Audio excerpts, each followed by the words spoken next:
The king's heart is like a stream of water directed by the Lord. He guides it wherever he pleases. People may be right in their own eyes, but the Lord examines their heart. The Lord is more pleased when we do what is right and just than when we offer him sacrifices. Haughty eyes, a proud heart, and evil actions are all sin. Good planning and hard work lead to prosperity, but hasty shortcuts lead to poverty. Wealth created by a lying tongue is a vanishing mist and a deadly trap. The violence of the wicked sweeps them away, because they refuse to do what is just. The guilty walk a crooked path, the innocent travel a straight road. It's better to live alone in the corner of an attic than with a quarrelsome wife in a lovely home. Evil people desire evil. Their neighbors get no mercy from them. If you punish a mocker, the simple-minded become wise. If you instruct the wise, they will be all the wiser. The righteous one knows what is going on in the homes of the wicked. He will bring disaster on them. Those who shut their ears to the cries of the poor will be ignored in their own time of need. A secret gift calms anger. A bribe under the table pacifies fury. Justice is a joy to the godly, but it terrifies evildoers. The person who strays from common sense will end up in the company of the dead. Those who love pleasure become poor. Those who love wine and luxury will never be rich. The wicked are punished in place of the godly, and traitors in place of the honest. It's better to live alone in the desert than with a quarrelsome, complaining wife. The wise have wealth and luxury, but fools spend whatever they get. Whoever pursues righteousness and unfailing love will find life, righteousness, and honor. The wise conquer the city of the strong and level the fortress in which they trust. Watch your tongue and keep your mouth shut, and you will stay out of trouble. Mockers are proud and haughty. They act with boundless arrogance. Despite their desires, the lazy will come to ruin, for their hands refuse to work. Some people are always greedy for more, but the godly love to give. The sacrifice of an evil person is detestable, especially when it is offered with wrong motives. A false witness will be cut off, but a credible witness will be allowed to speak. The wicked bluff their way through, but the virtuous think before they act. No human wisdom or understanding or plan can stand against the Lord. The horse is prepared for the day of battle, but the victory belongs to the Lord.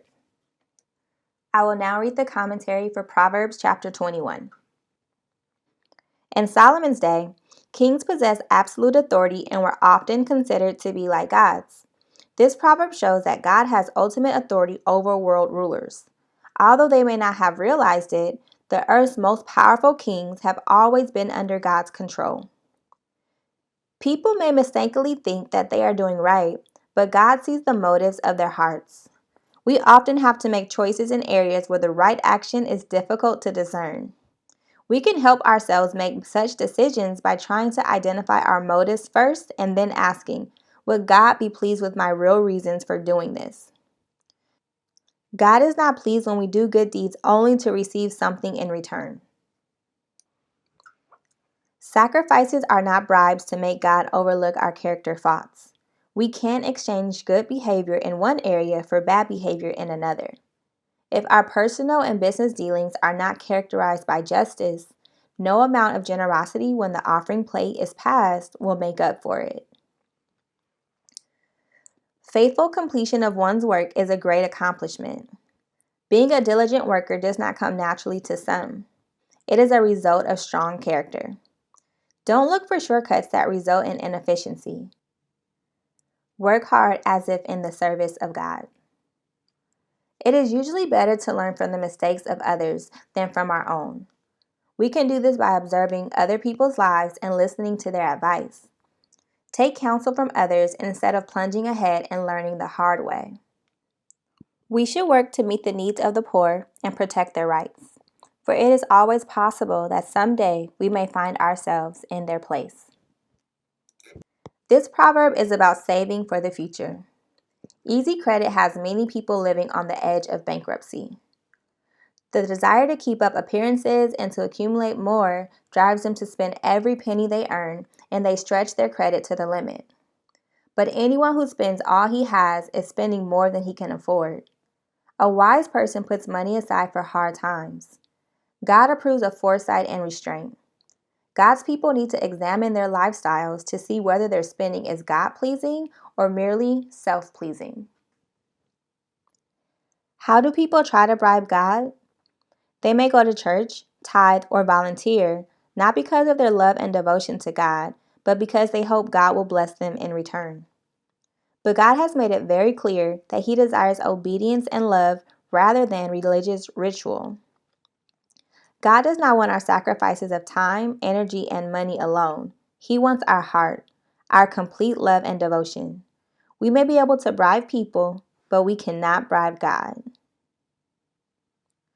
This proverb refers to preparing for battle. All our preparation for any task is useless without God. But even with God's help, we still must do our part and prepare. His control of the outcome does not negate our responsibilities. God may want you to produce a book, but you must learn to write. God may want to use you in foreign missions, but you must still learn the language. God will accomplish His purposes, and He will be able to use you if you have done your part by being well prepared.